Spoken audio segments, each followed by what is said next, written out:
según datos del Observatorio de la Deuda Social Argentina de la UCA, 1 de cada 4 argentinos presenta signos de ansiedad y de depresión, y cerca del 45% de la población de nuestro país ha tenido o tiene una crisis vital. Y por eso lo saludamos a Roberto Federico Re. Él es psiquiatra especialista en depresión y ansiedad, fundador de Red Sanar y autor del libro Psicología Positiva, en comunicación con nosotros porque más allá de las estadísticas uno mira a su alrededor y puede notar efectivamente estos signos en varias personas de su entorno. ¿Qué tal, doctor? Bienvenido, buen día. Amanda, mi nombre, un placer. Hola Amanda, buen día. Un gusto de participar en el programa. Muchísimas gracias por estos minutos para hablar de un tema tan delicado y tan latente en toda la sociedad a día de hoy. ¿Cómo podríamos definir a la depresión y a la ansiedad? ¿Por qué se perciben tanto en gran parte de la población argentina?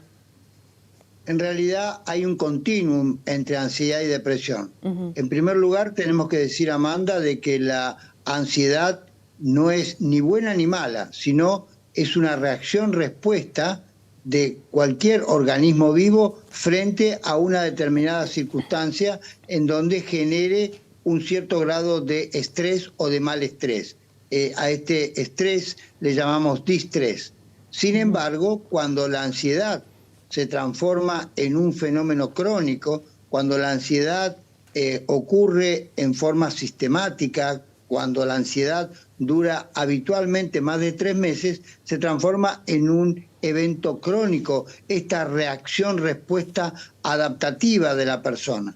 Y cuando esto ocurre, la ansiedad va a generar una serie de cascadas de eventos nocivos en el hipotálamo, en el centro del cerebro, con la liberación de ciertas hormonas negativas que va a generar un menoscabo en la labilidad, en la vulnerabilidad de la persona, y como consecuencia puede entrar más temprano que tarde en un cuadro depresivo. Y Roberto, ¿hay una explicación a por qué se presenta tanto quizás en gran parte de los argentinos? Hay frases muy naturalizadas como estoy todo el día a las corridas, bueno, eso se ve mucho sobre todo en las zonas más urbanas, o mismo la situación económica y social del país, ¿no? Como que hay una sensación de desesperanza muchas veces. ¿Esto influye, repercute? ¿Qué análisis podemos hacer? No cabe duda de que la alegría, la esperanza, el buen humor son factores positivos en la vida de las personas. Pero cuando la tristeza, cuando el mal humor, cuando circunstancias adversas van impactando en la persona, esta persona comienza a sentirse ya con un estado permanente de mal humor, y esta liberación de neurocorticoides que genera el mal-estrés va a menoscabar cierto equilibrio de neurotransmisores, serotonina, dopamina, y a partir de ahí vamos a tener un cuadro de desestabilidad emocional.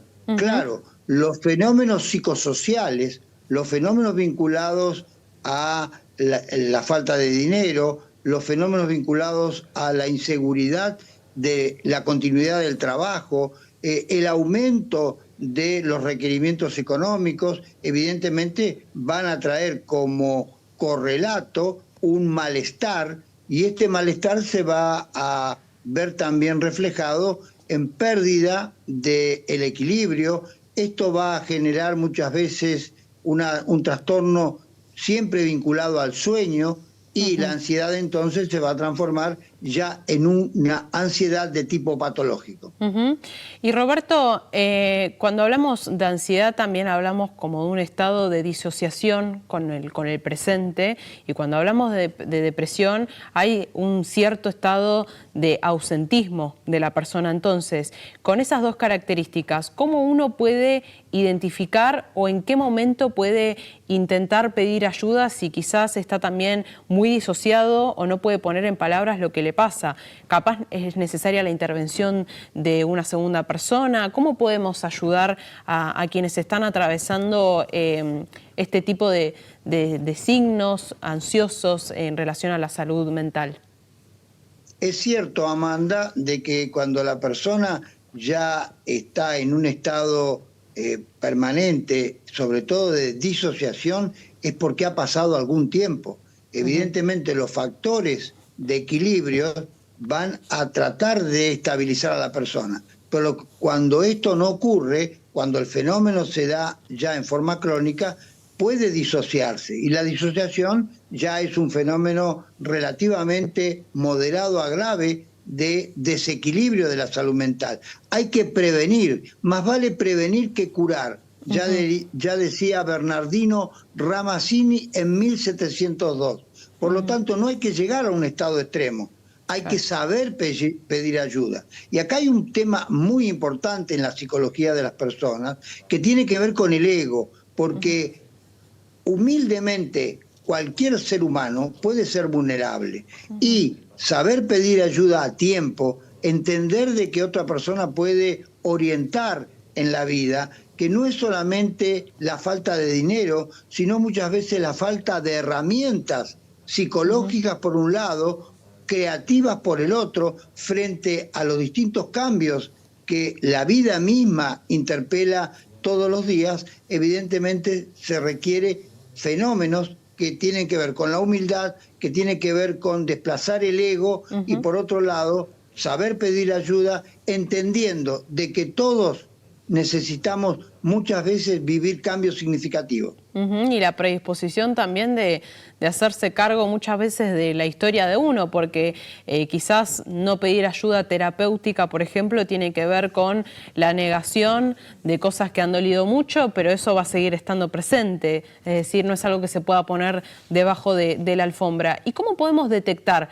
que una persona quizás ya está con un cuadro de depresión más severo o quizás en sus inicios? Porque muchas veces uno asocia depresión con una figura muy representativa de una persona totalmente apagada, ausente, pero muchas veces uno puede ver a la persona que parece que está bien, con buen estado de ánimo, pero puertas adentro la situación es diferente. El manual diagnóstico de los trastornos mentales de la Asociación Norteamericana de Psiquiatría dice que más de 15 días con tristeza puede tratarse de un cuadro depresivo.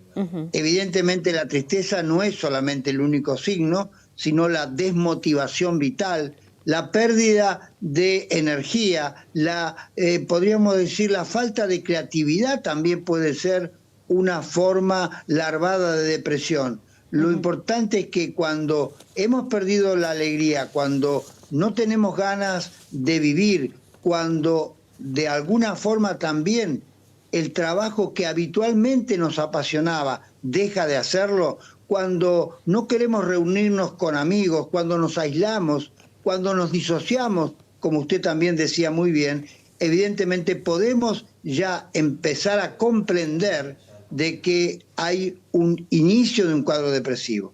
Y por supuesto, la depresión no hay que dejarla pasar, porque de la misma forma que si tenemos un dolor en el pecho, vamos a ir a un cardiólogo para prevenir qué me está pasando en el corazón, qué me está pasando en las coronarias. De la misma forma, la depresión es una enfermedad que puede ser previsible y los síntomas pueden advertirnos de que estamos entrando en una crisis depresiva, que no es más que un estado de agotamiento de toda la integralidad de la persona. Ante esta situación hay que actuar rápido, porque la depresión tiene muy buen pronóstico, tanto desde el punto de vista de la industria farmacológica, tanto desde el punto de vista psicológico, tanto desde el punto de vista psicosocial y sobre todo a partir de una materia que hemos desarrollado en la Argentina ya hace más de 30 años, que es la psicoeducación. Un paciente, una persona psicoeducada, una persona que sabe reconocer su estado de conciencia, sabe reconocer que hay síntomas como el insomnio, que va muy vinculado a la depresión, la pérdida de apetito o el aumento de apetito, la pérdida de motivación, son indicadores claves de que en realidad tenemos que saber pedir ayuda a tiempo. Muy claro, Roberto, importantísimo animarnos a pedir ayuda, preguntarnos qué pasa si puedo estar bien, por qué no animarnos también a hacernos cargo de estar bien y sobre todo que no están solos, que eso también a veces es un pensamiento muy invasivo y somos muchas las personas capaz que podemos ayudar o que estamos en una situación similar, así que importantísimo todo lo que nos compartiste, Roberto, te agradecemos mucho por estos minutos y que tengas un buen día. Muchas gracias, Amanda. Un placer. Muy buenos días. Roberto Igualmente. Federico Re, psiquiatra especialista en depresión y ansiedad, fundador de Red Sanar, autor del libro Psicología Positiva, a raíz de estos datos del Observatorio de la Deuda Social Argentina de la UCA, que 1 de cada 4 argentinos tiene signos de ansiedad o depresión. Es un tema de salud mental complejo, pero que tiene solución y que es importantísimo resaltar la recomendación de pedir ayuda.